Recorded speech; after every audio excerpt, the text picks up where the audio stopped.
welcome to episode 3. We are talking about balance. What does balance mean in wellness? What is their narrative around it? And does it exist?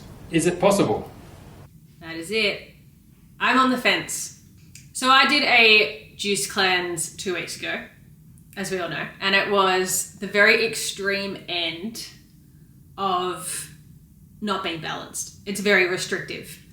I then ate pretty good the day after, and then that weekend I kind of went back to that classic 80-20 eating and felt rubbish because I ate something that didn't work for my gut. Since then I've been, I don't know if I wouldn't call it balanced, but I haven't eaten anything and not been mindful about what I'm eating, and I felt good.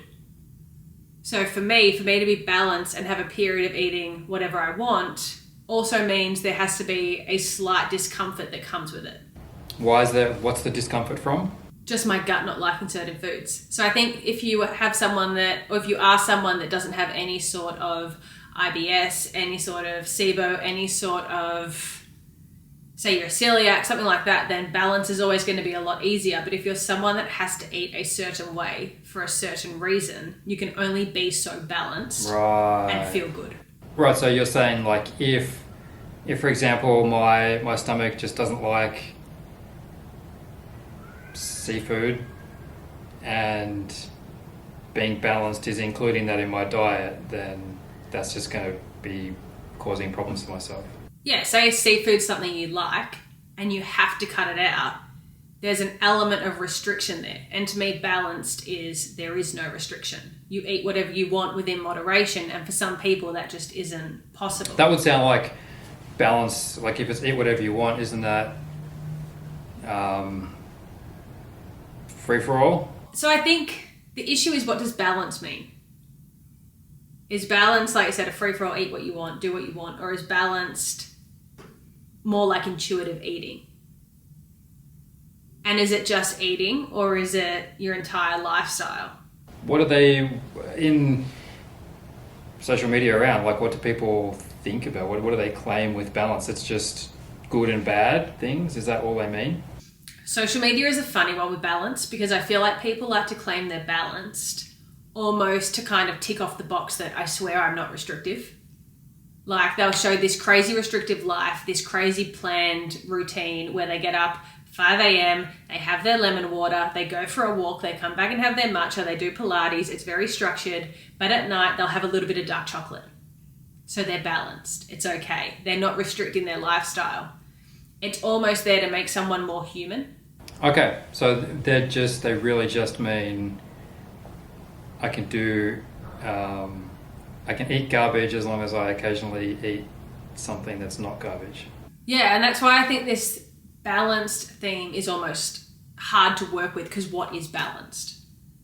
Like, is balanced having a little sweet treat at nighttime, or is balanced going out for dinner 3 days a week if there comes up to be 3 social events or something, and not saying no to anything, being open to anything and saying yes? Is that balanced? Or is balanced saying no and only going to one of them because you're following an 80-20 rule, and that would be throwing that out?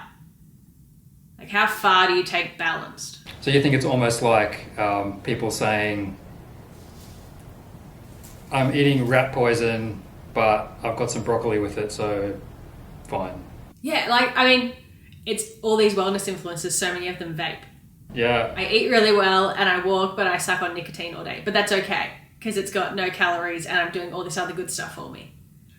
Whereas a lot of people would argue you're better off, eating sugar all day than doing that. Balanced, I think, is which I think is where intuitive eating and all these other terms come from. And people almost have moved away from talking about being balanced because it's so complex of what balanced is. Yeah, because things that are bad for you are just bad for you. And you can't cancel them out, right? Yeah. No, it's like they would say, you can't outrun a bad diet. Yeah. No, I think I agree with that if by saying balance is do horrible things like vape or whatever, and then but I eat my vegetables, doesn't work like that, does it? Yeah, and I mean, even when I was in the modelling world, it was so normal for these models to eat salmon and sweet potato and veggies, and then they were all doing hard drugs so they weren't tempted to eat more calories. Yes, yeah. Like, it's a really bizarre, like, where's the line? Like, that to me is, you're much better off eating the sugar. But balance to them was because they wanted to look a certain way. Health wasn't the issue. Yeah. Right. So I think, like, my understanding of just balanced diet was just eating, and maybe this is where the term is confusing, because with diet you probably want, and this is all stuff around like microbiome and what's healthy, is that there's a lot of studies showing that the greater the diversity of bacteria in your guts, generally the healthier your digestive system is. And then when they find people and they test them and they have a lot of digestive problems, usually they have a fewer number of bacteria in there, like a fewer different species of bacteria, and healthier people tend to have more. There's also like a sense of some of the more harmful ones tend to be at more elevated levels in people who have problems as well. But if you don't have that sort of competition of different bacterias in your gut, like kind of one of them takes over, and that's where you say you want a variety of different foods because you get a variety of different things going through your system. But that's, I guess it depends how you think about the word balance, because that's more variety and diversity. But I think sometimes balanced diet kind of meant, in some circles, it kind of meant like variety. Yeah, I mean, it all comes down to, like you said, what does balance mean? Because to me, if I was to think about balanced, that's what you're saying is more what I think it's meant to mean. Balance means everything in your body is balanced. You have enough of everything that you need. You've got enough variety. You've got all that stuff. But when I think about balanced as what I see and what I am almost being fed, that's not what balance means. Yeah, because it's something that you really shouldn't be eating at all. I mean, an example, like I can't digest dairy at all. I hate it. And then if I was to turn down like some dairy milk chocolate, a lot of people would be like, come on, you can have some. It's good to be balanced and everything in moderation. And whereas if we're talking about your gut microbiome, and like that's not going to be good for me. So it's balanced in the term of I'm not restricting anything, but it's not balanced in the sense I'm trying to balance out everything in my body. Yeah. So it sounds like, again, that goes back to thinking that balance means harmful things and not harmful things. And as long as you've got some of both, you're okay. Yeah, as long as you're having, which I mean, the 80-20 rule, a lot of people would say is balanced, but balanced is to be even, isn't it? Isn't that what balance is? That you could stay up straight. So to be heavily weighed one way, to have a little bit of the other, really technically isn't balanced in any way. No, I think you're right. Like I can't eat smashed glass and then eat some vegetables and be like, "This is balanced." I know I ate something that's good. That's something okay. Yeah, it's crazy. But that's why I think balance is so hard, because A, some people just can't be balanced because there's certain things they can't have. But then I guess B, maybe they are being balanced, and the issue is the whole mindset behind what balance is has been lost. Well, what definition of balance should we... I always like to think of philosophical sort of position I like to have is pragmatism, and pragmatism in the sense of there's different ways you can interpret that word as well, but it's what's actually useful and effective. And so is there a word, is there a meaning of balanced that we can use that would be useful for us to use it as a concept, or should we throw it out? I tend to feel, I guess, the most balanced when I'm thinking more holistically. So I'm doing things that, say I want to go out for a drink or something.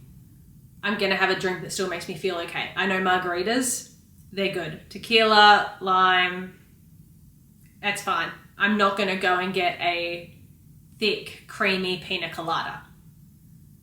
So to me, balanced is doing what you want to do, but being mindful when you do it, making sure that you're not doing something that's going to, yes, feed your soul, if that's what you want to go do, and hurt your body. I don't do dairy either. When I was a little kid, my parents took me to a doctor, and the doctor said, your kid is allergic to dairy. And this is a while ago, so good didn't exist. Like soy milk, you used to have to go to the chemist and buy it in a can. Yeah, it was horrible stuff. And then when I got to, so I didn't eat dairy I used to eat cheese occasionally and like ice cream, but kids, that's balanced diet. But I wouldn't do milk at all. When I got to 17, I had, you get these allergy tests and they do the scratch test on your arm. Yeah, I didn't get it done, but my sister did. So they did the scratch test for me, and there was lots of things I was allergic to, but dairy was not one of them. So you could have been having dairy the whole time. Yeah, and after I got that news, I wanted to test it, so I bought a chocolate milk. Oh no. And I drank the whole thing, and I didn't die, so. Did you feel terrible though? Like, I would think just your body not being used to dairy, then just like... It's tricky. There's certain things, this is where like I don't really know, and maybe this is where I think balance can be a useful concept, that it just depends. Dairy is something that if I always eat a lot of it, which I don't because I don't like it, it's got a weird texture to it, especially milk. Yeah, it's gross. Yeah, it's just like sticks to your mouth. It's like so I know that if I'm always having dairy, I just will feel crap. Like everything will be off. But if I haven't had any dairy and then I have a glass of milk, should be okay. There's definitely some things I can't. Like, you buy protein powders. Yeah, I can only do vegan protein, not even a taste thing, but whey protein is really bad. Yeah, so I can handle whey protein isolate because it has, I don't know, it's broken down differently and it's got 0 lactose. But whey protein concentrate, if I have that, it's just a world of pain. It's not gonna go well. See, to me, that is balance though, because it's just doing things mindfully. Like, I can have a bit of it and I'm fine, but I'm not going to eat an entire chocolate cake and expect to feel good. That's right, yeah. To me, that is what balance should be, of not eating something for the sake of it, eating things that you are going to enjoy and then won't make you feel terrible afterwards. Yeah, so does that mean the concept of balance now, because you said earlier that people are saying like, you don't want to be miserable and eat really healthy, but you're trying to balance like enjoyment and health? I don't even know if it's balancing health, but it's just so, like, I love lollies. Love lollies, and they don't hurt my body. So if I'm craving lollies, I'll have lollies. But the chocolate cake, anything that's heavily dairy, doesn't make me feel good. So I'm not going to go and have a chocolate cake because I'm craving that, because I know it'll make me feel bad. If I really want it, like, I'll make homemade chocolate muffins that are with almond milk. So it's just doing things that you're not saying, no, I can't have that. I have to have 90% dark chocolate. But also not having something that you know is going to make you feel crap. Just for the sake of saying, I'm balanced, I'm having everything in moderation, and then wondering why we're always inflamed. Yeah, right. So if you're eating balanced, but you're feeling terrible, then you're not doing the right thing. Yeah, because that was me for years. I'd eat really healthy, and on like a Sunday, I'd have whatever I want. And then I'd be like, I'd feel terrible on Monday, but I'd eaten so good Monday to Saturday. And it's like, well, now I feel crappy on Monday. So then half the time I'd end up eating stuff that isn't good for me on Monday because I'm like miserable and feeling crap. And then it bleeds into the rest of the week. And all of a sudden, I used to think it's like, am I being too restrictive Monday to Saturday? Is that the problem? Then it gets to Sunday and I'm eating too much sugar. And then I just started taking away the things that make me feel really crap and realizing it's not the amount I'm eating, it's that I'm eating stuff I know isn't good for me. But because I ate so good Monday to Saturday, it's like I think my body's invincible for that 12 hours. Yeah, but sadly it doesn't work like that, does it? No, it doesn't work like that. But that's kind of what social media taught me, especially because I grew up in like the cheat meal phase. Everyone was having their cheat meals where it was like just going nuts on the craziest stuff. And these people all seemed to be fine. They were meeting all their fitness goals, all their health goals, and maybe for them they didn't have any sort of intolerances, so it was fine.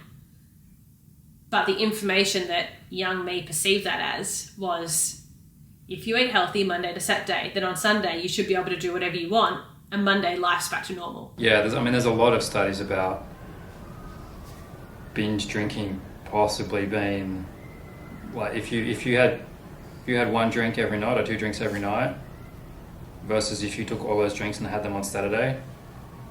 There's a lot of studies that show that doing them all on Saturday is much worse for you than having them occasionally through the week.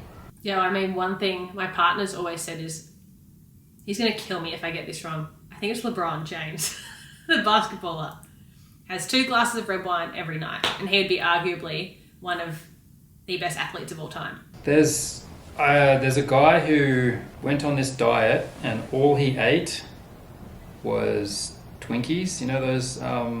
The American doughy things with the white stuff in the middle? Yeah.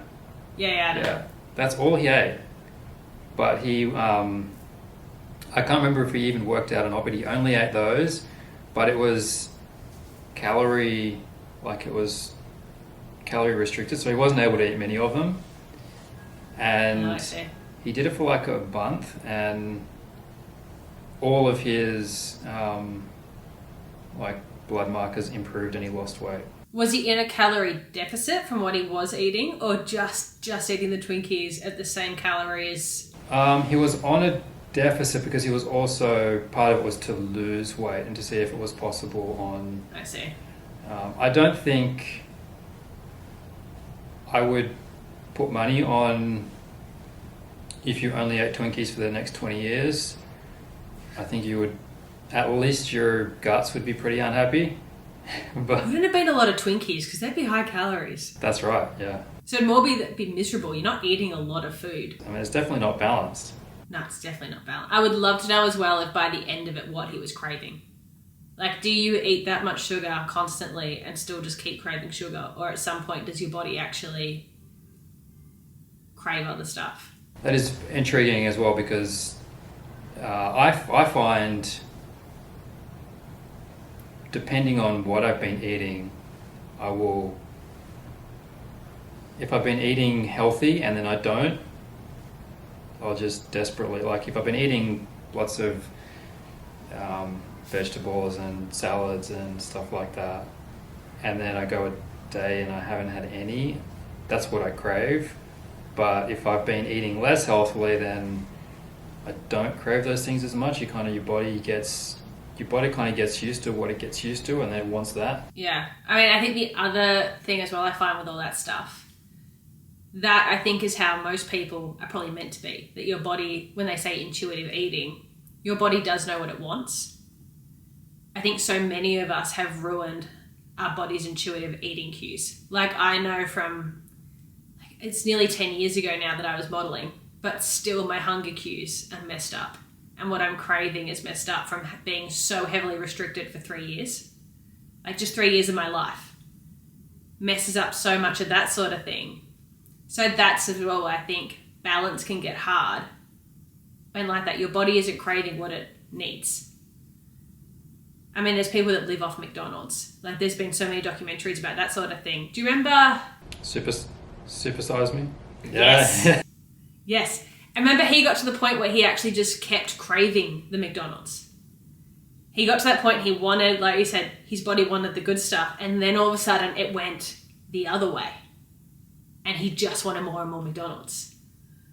So it's like, at what point do we almost make our bodies incapable of finding balance by itself? And how do you then fix that? Yeah, I think one of the really big things is that I mean, as a species, but even as individuals, humans are so adaptable. You know, on that, Super Size Me, and the size of the Cokes and the fry, like the Cokes are like these 1 liter things. It's like, who on earth, like, no one needs to be told that's bad for you. Like a liter of Coke is. I know, and even the size of the fries. Like, being Australian, we just can't fathom that in America that was the equivalent of someone just casually ordering a large. Like, I won't think twice about ordering a large chips. And to them, a supersize is the same. But we look at that and go, that's 3 times our large. And that reminds me of the Starbucks coffees that you were talking about the other week. That those things are huge. And it was funny, after I said that, I was getting all these videos about Starbucks on TikTok, and people from America come to Australia. They find like our couple Starbucks they have in the city because they don't like Australian coffee. And they get annoyed how small our like larger sizes. So like our venti or whatever it is still smaller than their venti. It's a whole carton of milk, and then it's like a whole tub of ice cream and all the sugars. It's crazy. Like, I think we've come to this place, especially with like all the self-love and stuff, which is been an incredibly positive movement. But I think a lot of the time health can get lost in that too, which I think social media is becoming more and more aware of we can do all that stuff and be body positive and still almost look after our bodies. Whereas the people that are running marathons, eating really healthy, going to the gym, they're now the extremists and they're being shamed on the other end of the scale. I think that idea that you can eat healthy and then binge is just wrong. Like, in the same sense that if I have not exercised in 2 years and then I run a marathon, I'm just going to hurt myself. If I eat healthy for a month and then I eat 3 pizzas, that's not good. That's going to hurt me. Yeah, I mean, I spend all day riding horses. So I know that if I eat crap all day, every day, I get to a point where everything's off. I like can't breathe when I'm riding. Like, it's not hard for my body to get so inflamed. I can feel it in my chest. I feel sick. I feel nauseous. All I think about is food because these sugar cravings get so, like, something ticks in my brain where it's like food addiction almost. Whereas when I eat well and I look after my body, everything works better. What if we then thought about balance as being where your body is like working and able to deal with what you're giving it? That, I think, is what balance should be, of thinking what your individual body feels good doing versus doing what someone else tells you is balanced. Like, if you feel fine eating a cheap meal on a Sunday night, go for it. But if you know deep down you are waking up on Monday feeling terrible and now you can't do anything that you want to do, you're not thriving, you feel crap, it's probably not balanced. I'm just thinking about the idea of you saying that if you feel good as a result of it or you feel bad, most people aren't just going to do things that, well, that's not really true. People go out and drink heavily and have hangovers. But surely people don't want to do things that feel bad, right? Like, that's built into us. See, it's funny because I've been on both sides of it. When I was modeling, like, I'm 5'10", I weighed 50 kilos. I was heavily restricting and feeling terrible, and I did that because I was living this, dream career. Didn't even know if I wanted it, but social media fed it to you. Then when I quit modeling, I went all the way the other way, and I got nearly towards 90 kilos, and I felt terrible. But because I had restricted for so long, like, it's all I wanted. So I think it's to actually just do what feels good for your body. You need to have a very strong why. Like, why do you want to feel good? Why do you not want to feel like that or feel like that? Because it's easier to, like, it is hard every morning to get up. Like, I take my dog for an hour walk every morning. Some mornings really don't feel like it, but I have to get up and do it. My why for that is because I want him to be healthy. So it's like, why am I having then an omelette for breakfast instead of pancakes? Because I want to feel good for the rest of the day when I'm riding my horse, and I want to ride my horse because it's something I enjoy. Whereas if you don't have a strong why, I think it's very easy to pick the easiest option, which is sleeping in, getting Uber Eats 3 times a day, playing video games, watching TV. Like that was my like favorite. Like through COVID, I was like, this is the best because that's all I did. I like played PlayStation and watched movies. And then by the end of COVID, I was like, this really gets old. Like I feel really terrible. But I had no strong why to do anything else. Like short-term thinking versus long-term thinking? Yeah, I'd say that. Because yeah, COVID, it was very short-term. So I was like, we're locked inside. There's no point going and doing things I can't really be bothered doing when all I can do is sit inside anyway. I might as well make the most of it. I guess that's one of the uses of balance is like you can balance out some short-term enjoyment as a trade-off for not feeling as good. Like if it's, I don't know, if it's my birthday, then eating cake is, you know, might as well. Like why not? Like sometimes the short-term reason for something is okay, or sometimes it's not. Yeah. And I mean, even like recovery, even on like a more frequent basis than say your birthday, say you have worked really hard, Friday through to Saturday, like I've ridden my horses all week, Sunday I will always have an easier day. Doesn't mean I do totally nothing and then feel crap, but I'll have an easier day. That to me is like balance. Like I said, if it's someone's birthday, have a drink, have a slice of cake. If you're going out for a date night or a family dinner or something, don't go out for dinner and order the Greek salad. But don't then, you know, go home and then eat everything in your cupboard, which is what I used to do. I was like, well, now I've had this, I might as well like trash it and I'll start again Monday. Which, so not balanced, but because Monday to Saturday was good and I'm starting again Monday. I can't count the number of times I've seen people trying to restrict something, and so there'll be a diet, for example, and they'll be like, I'm not eating this, I'm just going to have like a really healthy option that they just hate. And then the number of times I've seen someone do a healthy option and then follow through very quickly with the thing that they wanted in the first place is so many times. As a teenager, I did that for years. We all did. And you just go, it's that stupid thing of doing something that you know is not going to end out the way you want it to end and doing it over and over again. And I think that partly almost is this kind of balance thing. Because I think mentally you almost know if I have the healthier option, I'm allowed to go do that later. Whereas the thought of having the unhealthier option and then not having the option later can almost be worse. And that's where I think balance is almost more unhealthy. Because if at that point you just had no food rules, you just ate what they would say is intuitively, you're going to be better off. Yeah, so it's more important to follow a diet that is effective for your body than it is to try and just like randomly balance out good and bad things that maybe your body doesn't want any of them. Yeah, like the one thing I hate more than anything in the wellness space is people telling you that either intuitive eating or intermittent fasting or an animal-based diet or a vegan diet are the best way to eat. Because it just doesn't work like that. Yeah, no, I agree. Do you remember,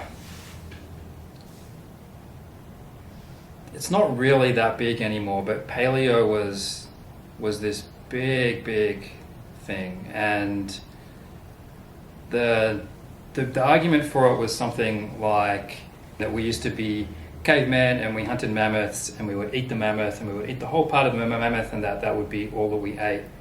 And I mean, one of the biggest problems is that it's just false.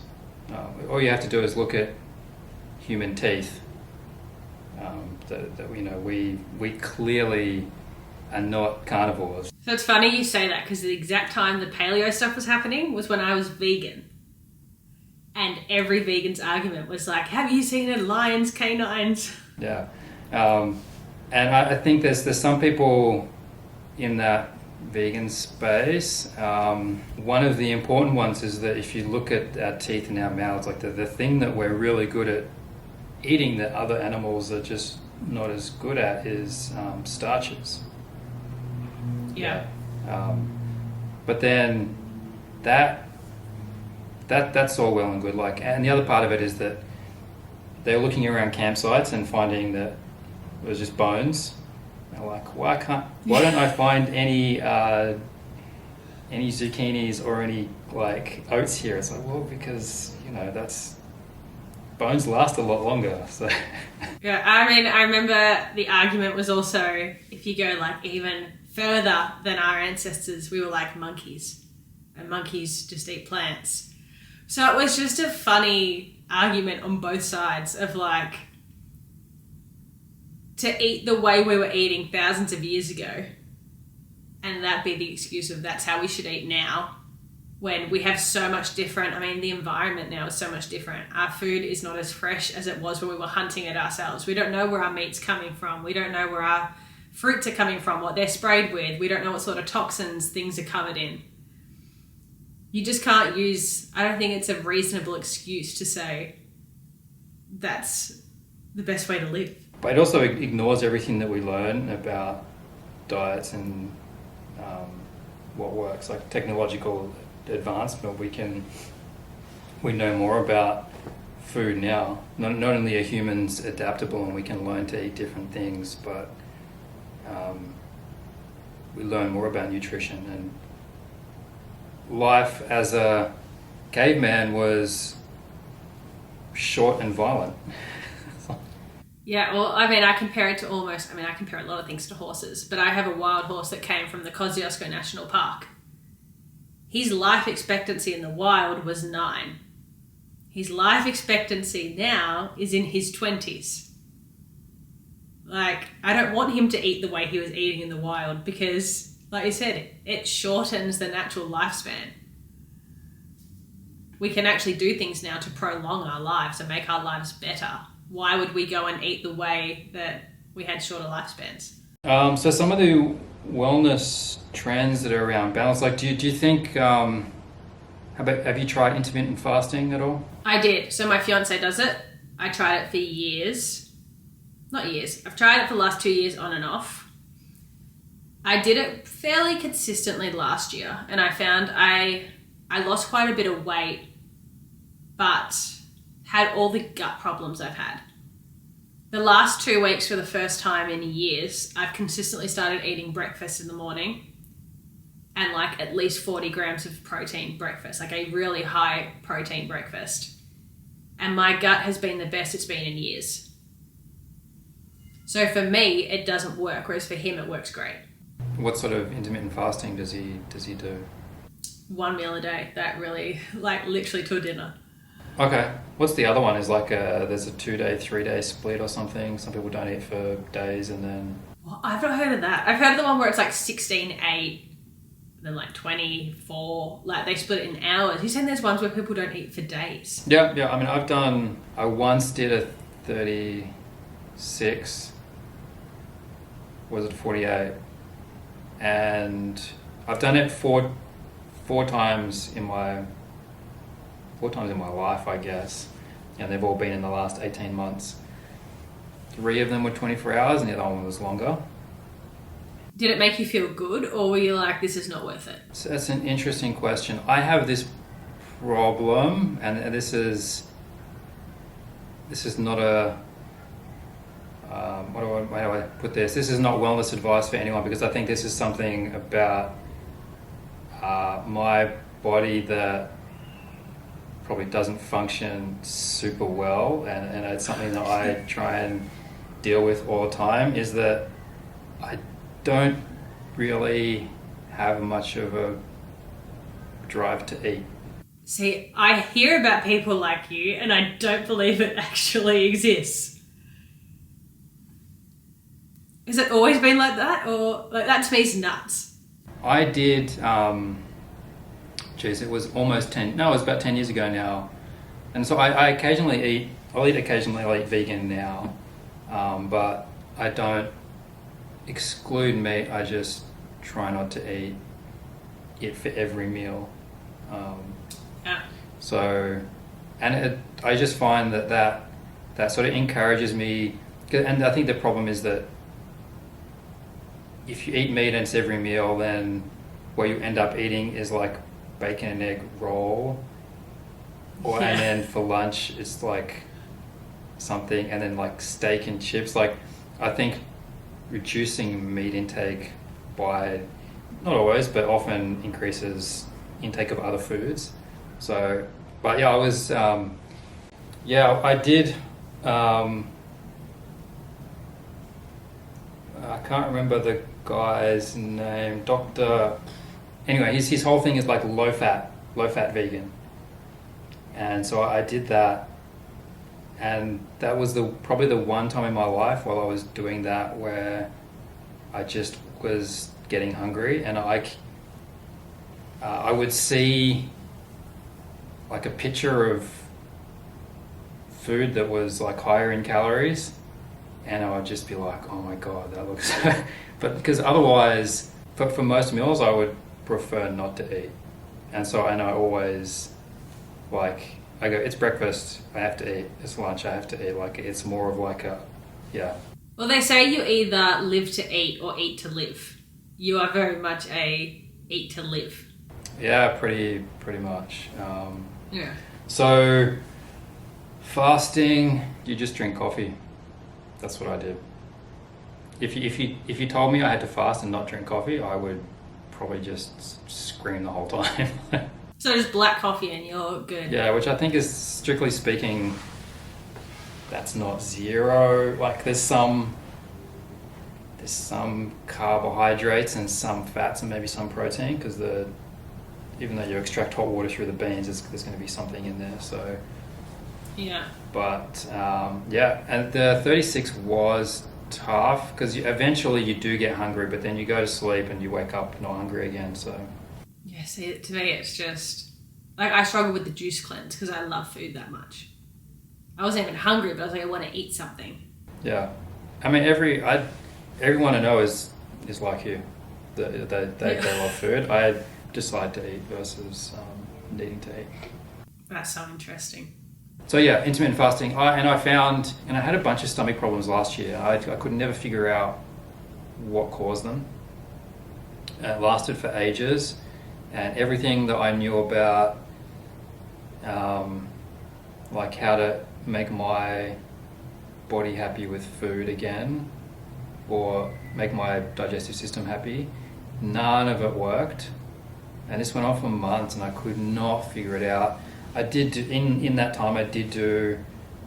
I did a 36-hour fast, and my stomach felt better after that. But that's because it had no food in it. So yeah, I didn't have to do anything. Yeah, because then after a few days again, I kind of went back to how I was, and that went on for ages. I don't even know what eventually fixed it, but it was months and months where I was just like, and it was more like, this is not how my guts should feel. This is just not how it's supposed to be.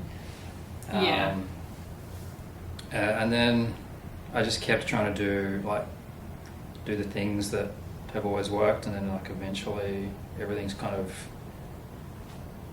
balanced out. Yeah, my body balanced again. Yeah, but otherwise I would say intermittent fasting for me didn't do much. I also, probably depends on, different people are different, but it's a tricky one because I'm going to contradict myself here, but like listening to your body is important. But then no, I don't, because I always eat when I'm not hungry. So you actually have to do the opposite. You have to just ignore your body and do what it should want to do. Maybe if I did, I should try this as an experiment and just not actually eat when I'm not hungry, and then just wait till I'm hungry, and then maybe I'll feel fantastic. You might never eat again. The other thing, you might just never eat again. That's just it. That'd be the end of me, yeah. So I think if the result of intermittent fasting was that you binge ate, then I can't imagine that's good. But then who knows? I mean, a snake will eat a whole pig, right? And I guess that's fine. So Yeah, the snakes are doing it, it's fine. And that's why I think it all comes down to like that mindfulness part of it. Like if you are eating a huge amount of calories, but it's how many calories you need at nighttime, versus you're someone that has restricted all day, and because of that you've now eaten well beyond what you need and what you want, and now you feel terrible and you're in this vicious cycle, then it's no good for you. yeah. So one of and this is similar to on the same note as the sleep stuff from last week. There's one thing I know for sure for me with eating is that I shouldn't eat after 9 p.m.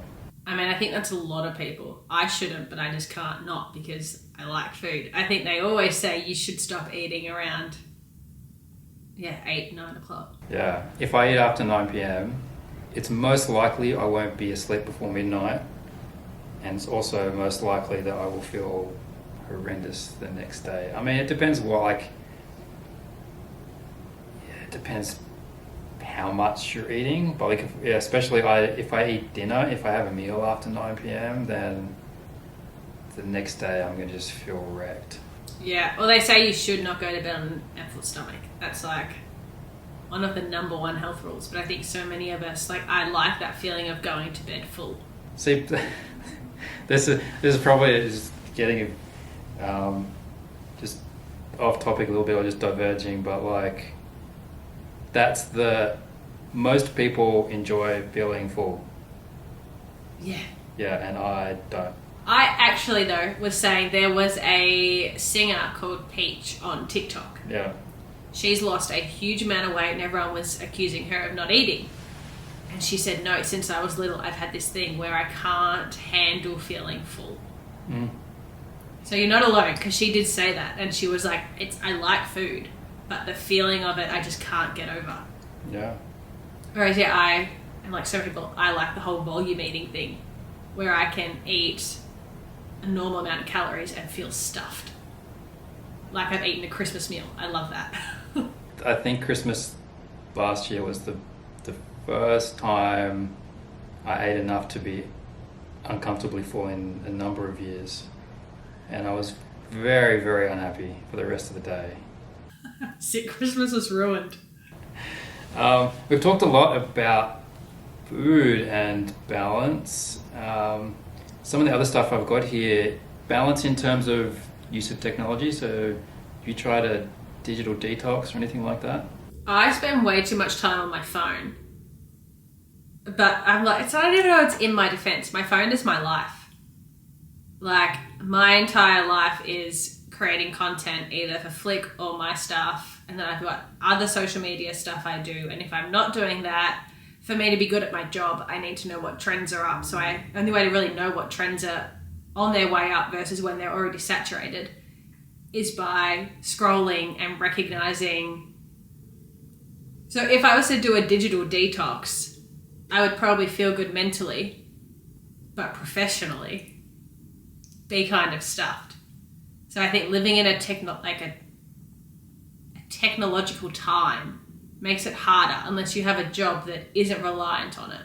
Do you think it would be healthier to have less technology or no? The correct answer would be yes, because it definitely isn't healthy how much time I'm on technology. But I also know my anxiety would go up. And at what point is that worse? Like my anxiety of not knowing, like I like engaging with followers and I say some sort of comment comes out that is about something I've posted and I wait 24 hours to address it. That would give me anxiety. I like knowing what people are saying, what's happening as it's happening, versus kind of being in the dark. And then also the I wouldn't be able to catch up.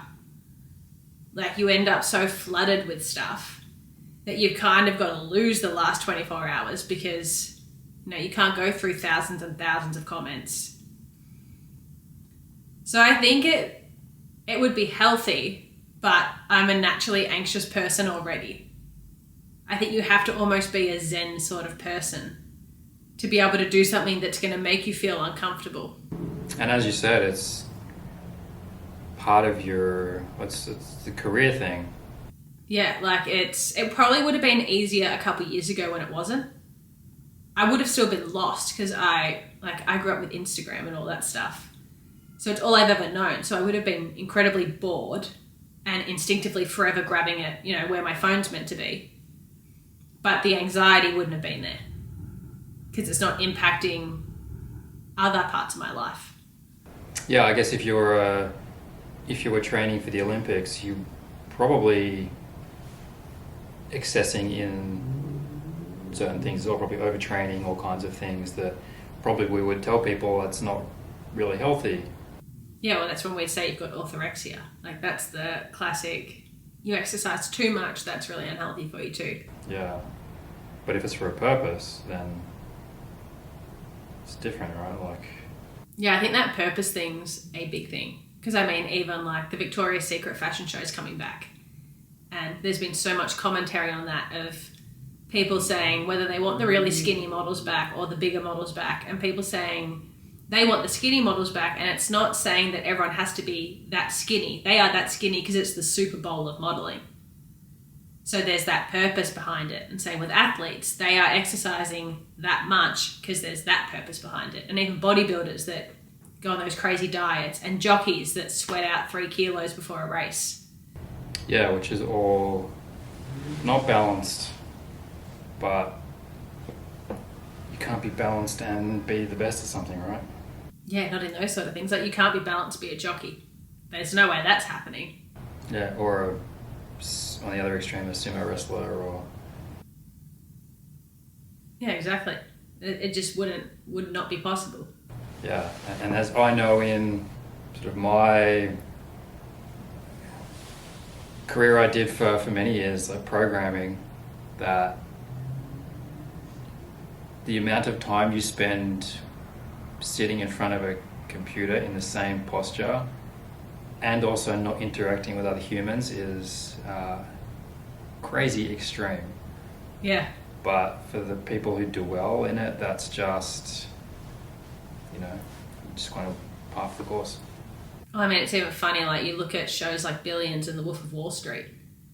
That's not balanced, but finance was such a glamorized industry. Yeah. Nothing balanced about any of that stuff. Work-life balance, you did mention a couple of weeks ago that you said that was a big thing you learned about work-life balance. Yeah, it's changed my life, but I also know it's not something the average person can do. I hate saying it, but if someone was to say, what's my career? I'd have to say I'm an influencer, which is the most cringeworthy thing possible to say. And it's like, that's why I can have work-life balance. Because I have this bizarre new age job that really you can't even call a job. But you also said that you never are able to switch off from social media, which is your job. So yeah, so you could say I'm not balanced in that sense either. It's almost like you work all the time almost. Yeah, it depends what you prioritize. I know for me, I would rather do that than be in a structured 9 to 5 and go home and be able to leave I used to do a job where I could leave my work at work. But I hated that feeling of living for the weekends or living for whatever I could get done between 5 and 9.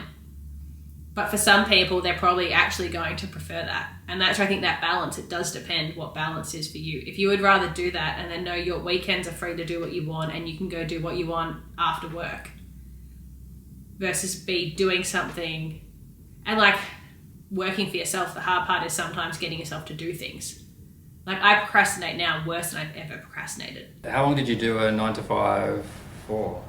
I've had different 9 to 5. So my first job, I would take trail rides out, and that was it was more like what you would call shift work, I guess. We'd find out how many hours we were doing, and then my 9 to 5 was I only did it for a year. And that was like, it was so hard to adjust to. But then I still felt lost when it ended. It was only a year of my life. And afterwards I was like panicking. I was like, what do I do now? So you did struggle to stop doing it? Yeah, the second I wasn't doing it anymore, I was like, I had forgotten how to kind of be comfortable not having someone telling me what to do.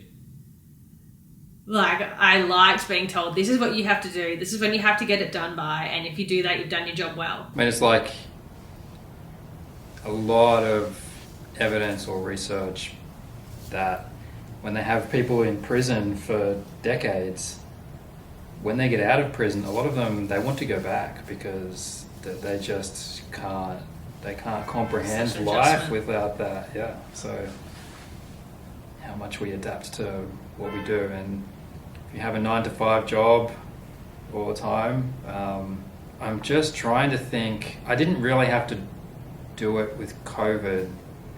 I went on holidays right before COVID. And I was on holidays for 2 weeks, and then I came back and had to quarantine all this stuff.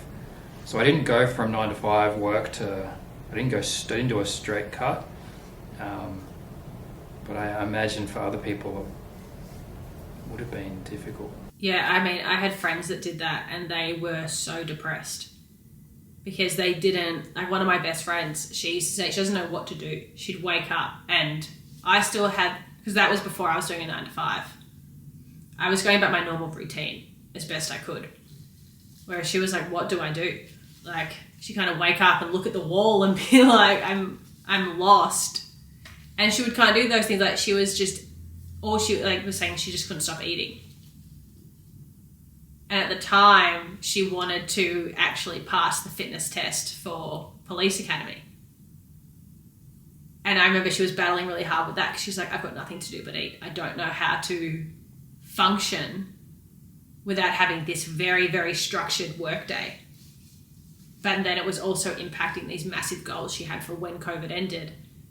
I remember that was really interesting of being like, seeing how some people just, couldn't cope with the lack of structure. Did she do other things, or she ate too much? Was that because nothing to do, so do something that you know is pleasurable, or? Yeah, I mean, I used to do it in year 12. I remember when it was like we had days off school because we started having like 3 days. You just snack. Every half an hour, go back to the fridge. Be like, anything interesting here to do? Like, it's just boredom eating. So you can't fathom this idea. Because this is off topic, but I'm like, people have this thing that like, there's this whole thing called comfort food, right? Yeah, you wouldn't have that. Like, what is that? How do you explain it? It's like it's just something you look forward to that tastes delicious, makes you feel happy, gives you like a really solid hit of dopamine. But is it supposed to be something that you enjoyed when you were a kid, and so you have memories of? Sometimes, my comfort food's like pizza and Korean food. I'd never ate Korean food when I was younger, but I love Korean food. It's like makes me happy, and marshmallows makes me happy. Whereas so you don't even have that. You don't even have like that food would make me feel happy right now.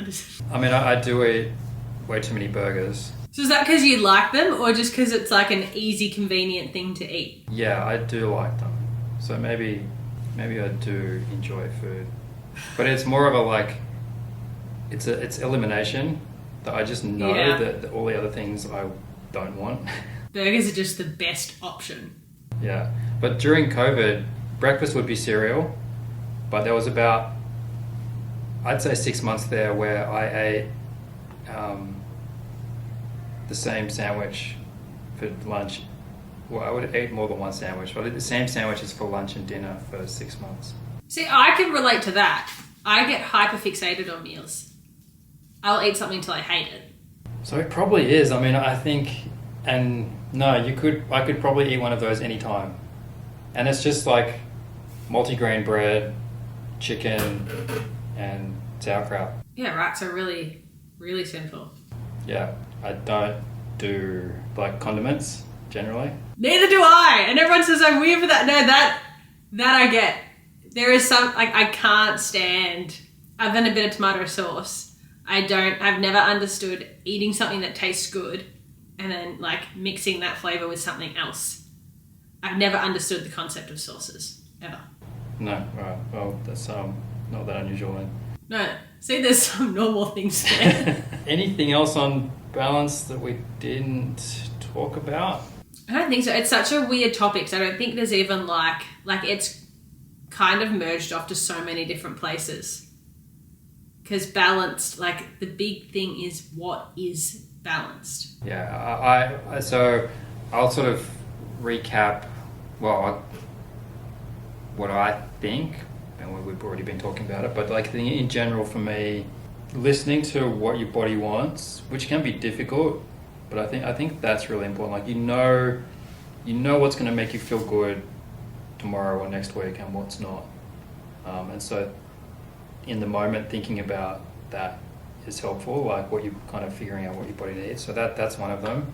And then I think the other one for me, balance, there's probably three. Then the other one is balance, which is similar to that, but it's trying to keep your body balanced versus balancing what goes into it necessarily. So I might know for me that if I do a certain thing, my whole body's out of whack, like eating after 9 p.m. So I don't do that because my body will be sort of tipped over and unbalanced. And I think then the third one for me is, I think generally,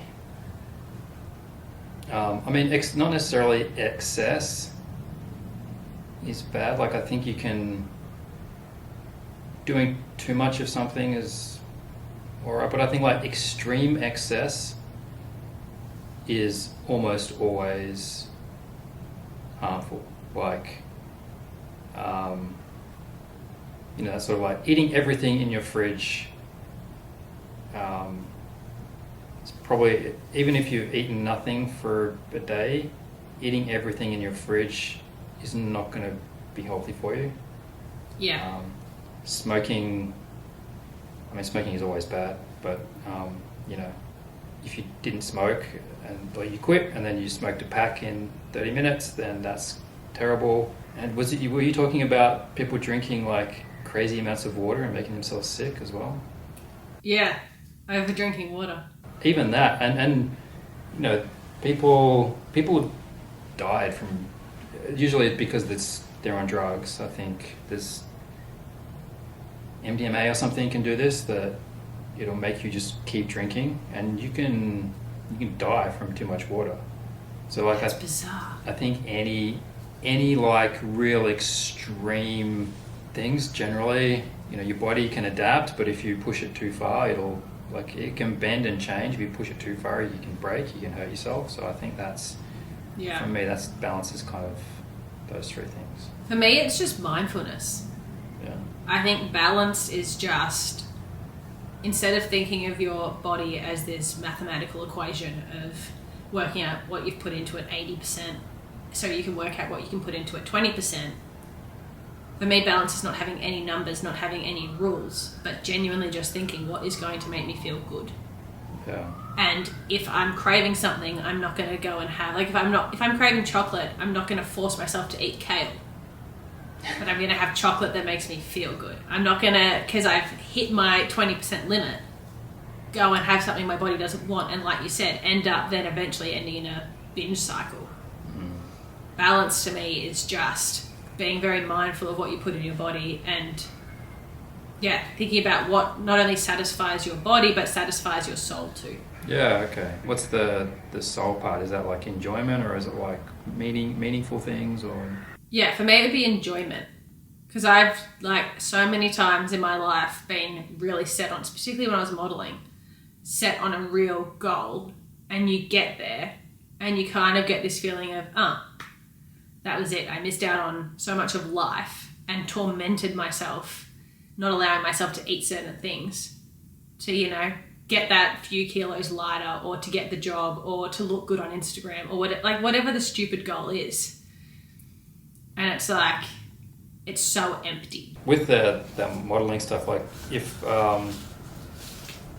you'd really enjoyed the career or whatever, and Like if you, like in the sense now that you're doing social media and you really enjoy it and you're successful, does that make it okay, or is it still? I think it's more like there's other things I do in my life now, I'm not modeling, that are still on probably the extreme. Like owning horses, there's not a day off owning horses. There's a lot of people that sell horses because the lifestyle gets too much. And with social media, I have, since August last year, I have not missed a single day of posting. At least once a day. Most of the time it's at least 3 times a day, which is massively extreme. And the modeling, it was the dieting and stuff. For me, social media and owning horses feels worth it because I enjoy it and it outweighs the other event of not doing it. Whereas modeling, the catwalk or the photo shoot, the campaign, whatever it was, the food for me was more worth it. Like how miserable I was having to be someone that ate the way I had to eat wasn't worth it. So, our regular segment, which is wellness trends that we tried this week.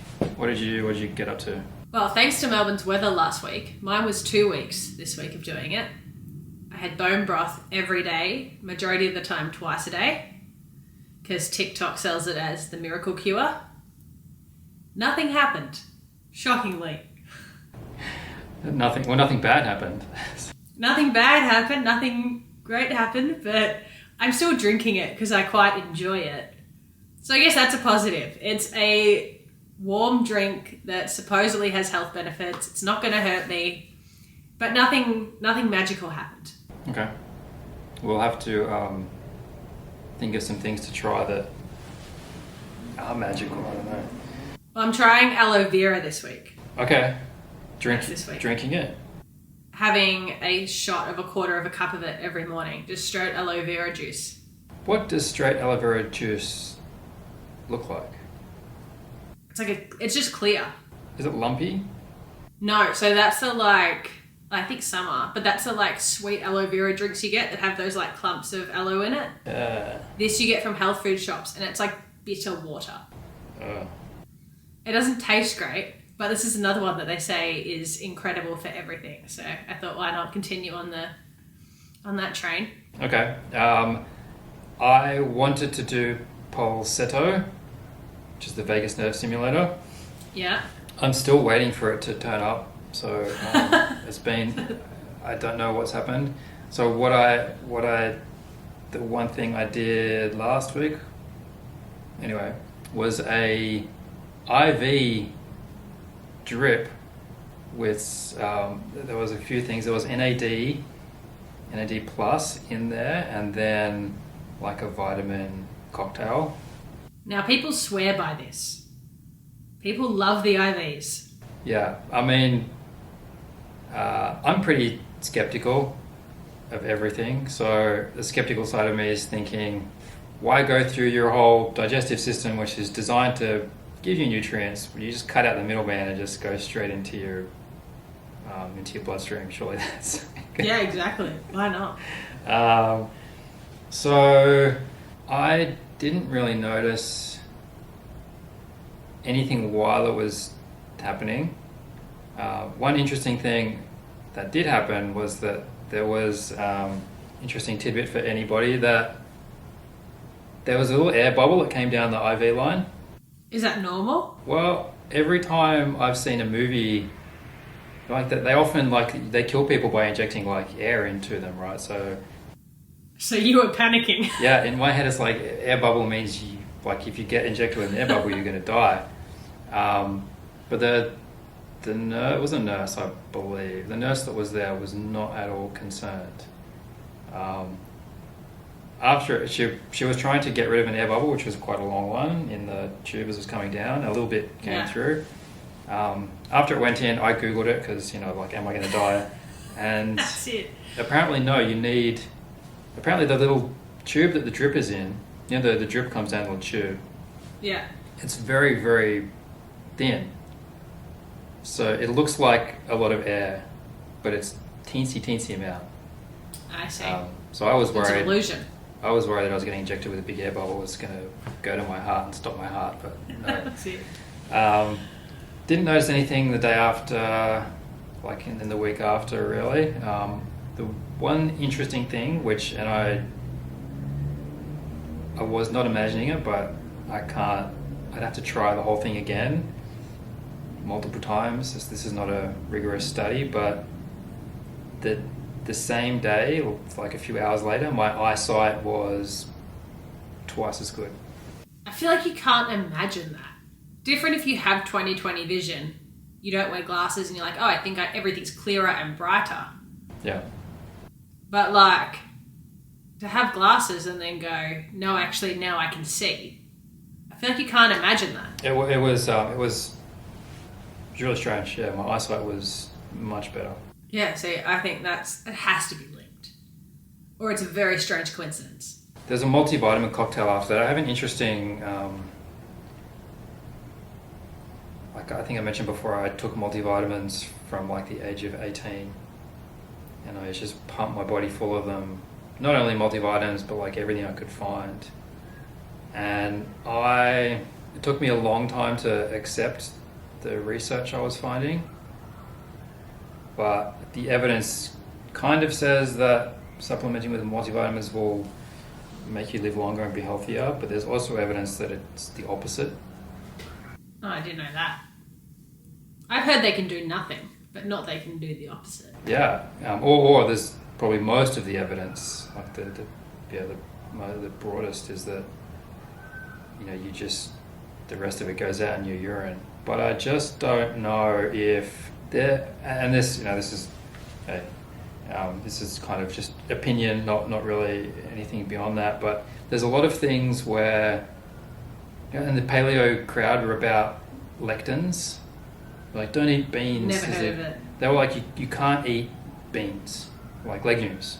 Legumes are terrible because they've got lectins in them, and these things will stop you absorbing other nutrients. And then they're always talking about like meat has really high nutrient density, and then also like protein powders.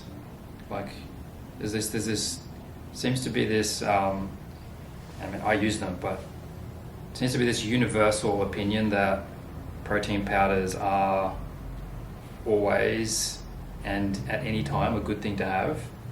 Yeah. But it's highly concentrated. Like, I don't think they'll also like drink oil. What? Drinking olive oil in the morning or something like this. And these people will be like, shouldn't have processed food, right? Don't have processed food, it's bad for you. Don't have sugar because it's like concentrated carbohydrates. But surely pure oil and pure protein is not that different to pure sugar. Like they're three highly concentrated foods. So I have this opinion that I don't know if you really want to be saturating your body 24/7 with vitamins and nutrients. Like surely making your body work for things. Same with this is the whole like put fiber through your guts because it makes them actually do something. Yeah. And I think it's the same. That I think if you were on a drip, this is just going back to the drip. If you were on a drip 24/7, you would end up incredibly unhealthy. I wonder the longest someone's been on one.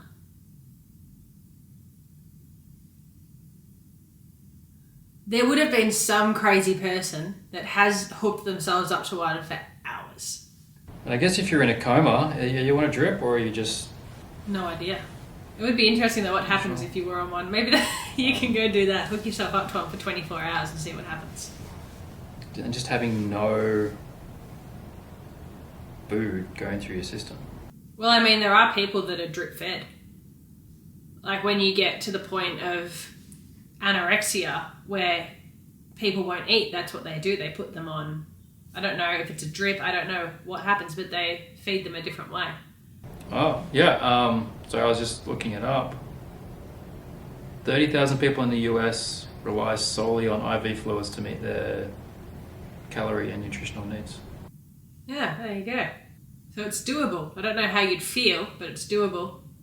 I mean, you probably would never have, or would you have intestinal discomfort? I don't know. It's a whole other can of worms. How long can you live with just fluids through an IV? Well, I guess if you're at the point where you're needing that, to actually eat would be making you feel really bad. I mean, that isn't going to be your first choice. So if you got to that point, it's going to be making you feel a lot better than the alternative. And I guess if you have a, I don't know, bowel obstruction or something, then you would have to be on a drip for an extended time. Well, so yeah, that was my experience. Would I recommend an IV drip? Sure, why not? But I think you'd want to do it for a reason, like trying to win the Tour de France or something like that. Yeah, so if anyone listening is trying to win the Tour de France, go get an IV. I think that's one of the many things that Lance Armstrong did.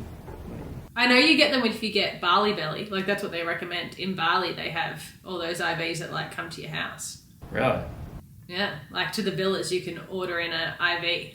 It's living the life, and so that you can go out and go on another 3-day bender or something, right? Yeah, exactly.